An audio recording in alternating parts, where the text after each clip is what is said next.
So ayun mga lakasira, for today's video, as of now, nandito tayo sa TLC Lakeshore Bigutan.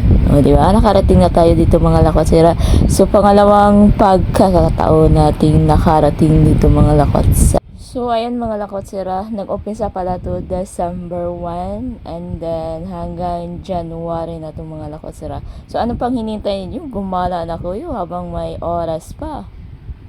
O, diba? Sulit talaga ang ating paglakad dito. Worth it talaga. So, hindi tayo nag-iisa. May kasama tayong mga magagandang dalaga. So, nagyaya sila sa akin. So, yan. Sinasama ko sila. Ay, thank you. Pasok na. Kailangan fall in line. Ayun na. Balag mag-ulan. Haba ng linya. So yan. Wala siyang bawal tumawid, nakamamatay. Lahat lang po punta ng PLC Park. Dito lang po tayo dumaan sa main park. Bawal po tumawid yan para po lang sakyan at mga dalawang kaya para po kayo. Bawal po tumawid dyan. Yan lang po. Pupunta po kayo ng TLC Park. Doon lang po kayo na may overpass. Ayun po na may tulay. Doon lang po mga. Ayun po yung may poste.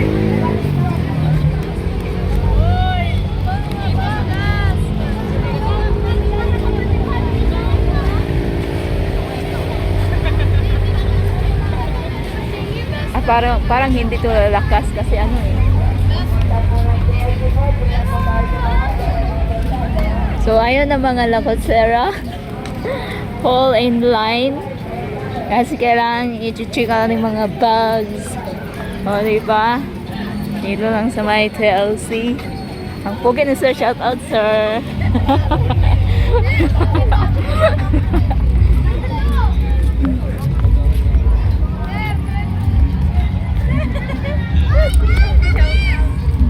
So, ayan mga lakotsera, na fall in line tayo. Susunod tayo sa kanilang batas para hindi magkagulo. So, maganda dito mga lakotsera kasi may mga guide kung saan una kayong punta, tapos saan yung entrance, exit. So, ito pala ang pinakamalaking galaan dito sa Manila mga lakotsera. O, yan. So, kailangan muna nating i-check ang ating mga bag kasi yan na, obligasyon nila. So, kailangan nating sumunod sa kanilang mandatory. So, ayan, ito ang entrance. Papasok na tayo. So, ditong banda mga lakotsera, dito po ang kainan. May mga lamesa dito kung gusto niyong kumain. So, ang nagtitinda doon sa may kabila. So, dito area, ano talaga. So, tingnan ninyo, namnamin ang kagandahan ng river. O, diba? Hindi ko alam kung river o dagat ba. So, yan na yan mga lakotsera. So, yan. So, dito pala mga lakotsera, wala siyang entrance. Libre siya. Wala siyang bayad anytime. Pero ano siya ha, gabi lang mag-open. 5 p.m. hanggang 12 p.m. So, morning, afternoon, wala sila, close sila. Gabi lang ang kanilang open. So, yan. O, diba? Ang ganda. So, kung gusto ninyong pumunta ito mga lakotsera, easy lang naman kasi, kung sa Bagakong kami, galing kami ng Santa Cruz, sumakay kami ng LRT, Doroteo LRT station, and then baba kami ng EDSA station, and then bumaba kami, and then sumakay kami ng jeep Bigutan. So medyo layo-layo din ang Bigutan, mga 30 minutes, and then pagdating sa Bigutan, makikita ninyo ang SM Bigutan, doon kayo baba, and then may overpass. And then pag akyat ninyo sa overpass sa may sa may pakaliwa hanggang dadaan kayo sa mga may nagtitindang isda, and then tatanong lang kayo kung saan ang paradahan para TLC. Pero hindi hindi ang tricycle hindi dumiretso sa TLC. Doon sa may paradahan din sa palengke yata yun, and then lalakarin lang ninyo, hindi sila makapasok mismo dito sa TLC. O, di ba? Ang laking ano dito. So, ditong banda mga lakwat sira, ano lang to, may mga nagtitinda pagkain. So, yung unang pinasukan natin, nung una doon ang nag-perform kung anong mga guests, mga sayawan, kantahan. So, ngayon pala, may ibang, may ibang, sila, pwesto para sa mga, kantahan doon sa may gitna. So, ayun, namnamin ninyo ang kagandahan ng TLC. Wala siyang bayad ha. Free siya. So, ang kagandahan ito mga lakwat sira, may nag-guide sa atin and then fall in line. So, ditong banda mga lakwat sira, parang hindi lahat papasukan, kung sa baga unti-unti ang pagpasok and then may lumalabas, may pasok din para siguro para hindi ma-overload, and then hindi nila pinapasukan sa mga bahay-bahay. Yung last punta ko dito, pumapasok kami sa mga bahay kubo na yun yung last 2024. So ngayon hindi. So ayan. Yung iba nagpapayong na kami, wala kaming dalang payong kasi akala namin hindi umuulan. Umaambon lang naman, hopefully nga hindi lumalakas ang ulan. So hanggang ito po yung entrada, hanggang doon malayo pang ating maanuhan. Madaming pag-anuhan dito mga lakwat sira. Kung gutomin kayo, may mga pagkain nagtitinda, may mga area din na para sa kainan, may mga nagbabasar din, and then yung galaan mismo doon ang magandang attraction talaga sa kabilang side.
So, magpatuloy tayo mga lakosera. So, ditong banda naman, ito yung nagbibinta ng mga pagkain, yung kung ano-ano. So, may mga naglatag na So, organized ang kanilang view dito mga lakosera.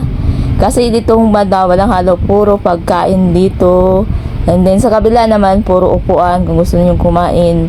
And then, nandoon na yung sa kabila, yung mismong galaan, makikita ang mga attraction, magandang view. So, di ba, naka-amaze ang nila. So, hindi ka hindi ka malito or hindi ka kasi bawat kanto may nag-abang. And sabihin, doon kayo pumasok diretso, and then bawal dito, parang exit lang, entrance, ganun.